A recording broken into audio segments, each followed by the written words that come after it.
Hello, Riven mains and Yasuo mains alive, Way of Life Esports. I'm the Nightwing, coming at you guys with another League of Legends video. I was actually going to make this a bunch of separate videos, but I'm actually pretty pressed for time today. It's actually my only day off. Yeah, and tomorrow I have to work a lot of hours, and the rest of the week I have to work a lot. Thursday's like the only short day, so I'm going to try and, get that to be as short as possible. But with that being said, I wanted to get all of this, news to you as well. So, with that being said, I'm going to start with the best part of the news. G2 Esports reverse sweep Fnatic and advance to the LEC Summer Finals. Not only was I right about the prediction, I was also right about Fnatic. People were saying that G2 were going to 3-0 Fnatic. No. You didn't watch the games. Don't talk about things you don't know because you don't understand how strong they were. I think people going in assuming G2 would 3-0 them is really way left field. Fnatic also came close to 3-0ing G2. What a crazy prediction that would have been if you actually got that right. But most people had said the Fnatic had choked. I'm going to actually go over that right now, actually. I'm going to talk about the actual series in general, because when you look at the series in general, you're really going to have to look at it from a microscope and go, did Fnatic throw, or did G2 play to the point where they were good enough to make a comeback? And Fnatic hardcore through. They weren't even losing the game. All they had to do was just not do constant mistakes. Basically, they got flanked. They were starting a Barons. They got Barons stolen, and then obviously they had a really strong games 1 and 2 with their global compositions of TF and Shen. Right after that game 3, and the best game of the series was game 3. I remember watching that live, and live from my work. I was watching it on my phone, and I was pressed. I was like, hey man, hey, come on, Perks, come on, Cass, you guys gotta bring it back. But Wonder was exceptionally far ahead, and I think that Wonder and Mickey really got the series back to where it should be. Wonder was playing absolutely amazing on the Kled. You had Mickey X performing absolutely insane on the Rakan and moving into games 4 and 5. Jankos was the most constant good member of the team. Then you also have to factor in that Wonder got player of the series. He played absolutely incredible. I think that he played good in all the games they even lost. Fnatic, it feels bad to get reverse swept. Just imagine you actually are winning so hard like Cloud9 were against TSM, and then you lose one game, and then you're mental boomed. And it's weird because Fnatic didn't need to go through that. They still had 2 more games, and it wasn't like their game 3 was bad. It wasn't even like that they were losing the game 3. They literally were losing the game 3 at like 40 minutes in. They were literally in the driver's seat the entire time. I don't know what happened in their minds that just went like, okay, G2's gonna make a comeback there. They got the momentum at this point. It's not really about momentum in best of 5s, as people need to actually remember. It's actually more based off the fact that you yourself just have to kind of mentally come back and go, okay, we didn't really lose. It was more based off of us losing than them beating us. Fnatic didn't do that, and Fnatic lost. And then G2 turned around and beat them in the second fastest game in LEC history. What a crazy series. I want to see more G2 versus Fnatic. I knew this would be a match for the ages, and my prediction panned out 3-2. G2 go to the finals. Fnatic face Schalke as Schalke took down Rogue. And then you guys factor in, that was a pretty good series out of Rogue. Larson heavily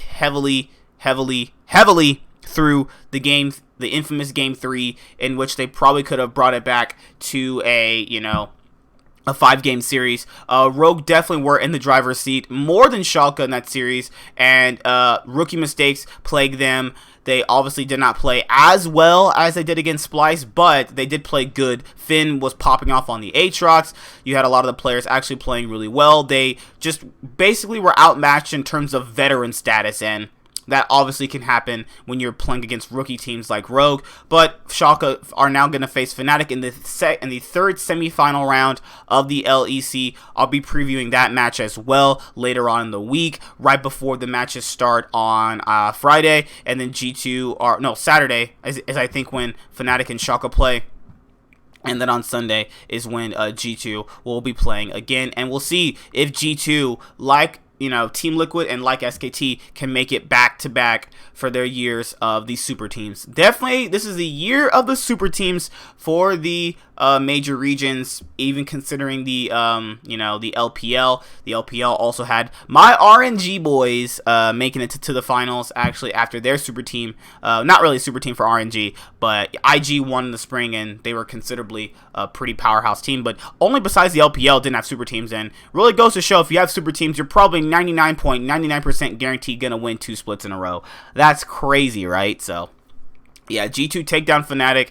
Don't have to really go over too much about the series anymore. I think that Fnatic have a good chance of facing G2 again if they can actually get their mental state in the right place. With that being said, there have been other series going on around the world. I actually have a really distinct need and / guilty pleasure of watching the OPL. I've actually watched the OPL for a very long time, and they had their finals on. It was the Chiefs versus Team Mammoth. Yeah, Mammoth. Why do they have an elephant? I don't know. It was kind of a treat to watch them. I feel like the OPL has sizably weaker teams and players than a lot of the major regions, but I do feel like the OPL is actually the best minor region beside, I think, the CIS region, which has Gambit and the Unicorns of Love now. I think the OPL is the perennial powerhouse when it comes to the minor regions, along with Turkey as well. I think Turkey, Russia, I think the Turkish League, the CIS, and the OPL have the considerably stronger wild card teams. And obviously, Mammoth beat the Chiefs 3-0. Chiefs games 3 subbed in a different jungler. They had a really close game 3. Should have won it. They chose to go with the AD Jarvan top, a blast from the past, but it just wasn't enough. And Mammoth pull off 2 victories early on, and then pull off the sweep of the game 3, putting it to 3-0, and they go over the Chiefs to secure the final spot at Worlds. Also, one of the players on Mammoth now, it has the most OPL titles. His name was King. Yes, I think like 6. It's crazy. Whatever roster he goes to, they just win considerably, except for when he went to Bombers, because Bombers won the last split. So yeah, Team Mammoth sweep the Chiefs and secure a spot at Worlds, and we'll see how they stack up against the Worlds competition. Most likely, they're not going to make it out of their group, in first place, because there's probably going to be a major region team in their group, but they're definitely a strong team for what they are. And then right after that, there is some more news. We have also SKT take down Griffin. SKT go back-to-back during splits for the LCK. Now, considerably, this series was a lot more stompish than I think a lot of people actually like to make it out to be. SKT were pretty much in the driver's seat the entire time. They were kind of in the driver's seat in Game 3. It was pretty back and forth, but SKT basically clobbered Griffin. Name a more iconic duo than Griffin and choking in the finals. I bet you can't. Other than that, SKT played great. Effort played great. They all played great. Griffin, they need to kind of fix what is mentally breaking them in finals. Yeah, they're going to be going to Worlds. They already locked Worlds. Maybe they're like, oh, okay, let's just get as much practice as we can before Worlds. There's not really much to go over in the series because it was pretty one-sided, all things considered. SKT just had Griffin's number. They had the Renekton and the Elise in the draft picks, and what tilted them so hard was that there was a Baron steal in Game 2, in which it could have been a lot more closer. You had basically Faker and Klid finally teaming up. It kind of feels like Klid never really ganks for Faker. He kind of just does his own thing. But yes, SKT crushed Griffin and win back-to-back splits for the LCK. And yes, another super team wins 2 back-to-back splits, and SKT crushed Griffin 3-0. Now, this was one of the series that I didn't get a chance to watch, and FPX also has qualified for Worlds. They beat Bibli Gaming in their semifinal match. That means obviously RNG beat Top, so they can face in the finals. FPX is going to be facing RNG in the finals. I'll be previewing that match for you guys as well. Also, I'm going to have to kind of read this because I didn't get a chance to watch the games. FunPlus Phoenix have locked their spot at the League of Legends World Championship and LPL Finals with a convincing win over Bibli Gaming in the Summer Split semifinal match today. The last time these two teams met in a match during the regular season, FunPlus disposed of Bibli in what can be so-called describing as a thrashing. This time around, there was a lot more at stake as Bibli were able to put a much more of a valiant fight in the end. However, it was met with a similar resolve. FunPlus shook off its loss in a game 1 to win the next 3 consecutive matches of back-to-back killer flexibility from Doinby. Doinby is going to be a really good player to watch at Worlds 2019. And also, I'm going to be, or if I have help, we're going to be doing the top 20 players heading into Worlds 2019, which is going to be pretty amazing. Basically, the series started at a snail's pace, much to the dismay of FunPlus Phoenix's fans, who have been well acquainted with the team's typically aggressive playstyle throughout this match. Bibli commanded the tempo, and when they decided to engage, it was deadly. Each team fight generally revolved around whether or not Bibli could chain together their crowd control abilities, and often, more than not, they were able to do so with Quenya, Nico, and Rakan ultimates to secure a majority of kills in the team fights.